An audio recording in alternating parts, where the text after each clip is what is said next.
ఛానల్లో ఒట్టి తునుకల్ని ఎలా తయారు చేస్తారో చూపించాను, కానీ దాంతో కర్రీ ఎలా చేస్తారో చూపించలేదు కదా. ఇప్పుడు చూసేయండి.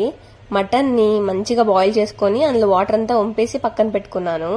తర్వాత ఆనియన్, టొమాటో ఇంకా మిర్చి కట్ చేసి పక్కన పెట్టుకొని ఆయిల్ పెట్టేసి బిర్యానీకి సంబంధించిన స్పైసెస్ వేసుకొని అందులో ఆనియన్, అల్లం వెల్లుల్లి పేస్ట్ వేసేసి కావాల్సిన మసాలాలన్నీ వేసేసి మగ్గించుకొని పెట్టుకోవాలన్నమాట. తర్వాత మటన్ కూడా వేసేసి బాగా ఫ్రై చేసుకోవాలి. నేను పసుపు, కారం, ధనియాల పొడి వేసుకున్నాను అంతే. తర్వాత బాగా మగ్గాక టొమాటోస్, చిల్లీ ఒక 2 అయితే వేసుకున్నాను. అందులోనే సన్నగా కట్ చేసిన అల్లం వెల్లుల్లి వేసుకుంటే చాలా బాగుంటుంది. అదంతా అయ్యాక తగినంత వాటర్ వేసేసుకొని కుక్కర్ విజిల్ పెట్టేసి ఒక 4 విజిల్స్ వస్తే రెడీ అన్నమాట. మనకు వేడివేడి చికెన్ కన్నా చాలా అంటే చాలా బాగుంటుంది మటన్ కర్రీ. ఒకసారి ట్రై చేసి చూడండి. ఓకే మరి, bye guys, thanks for watching. Try చేసి కామెంట్ చేయండి. చెప్పడం మర్చిపోయాను, సూపర్ మార్కెట్స్లో కూడా దొరుకుతాయి. Bye guys.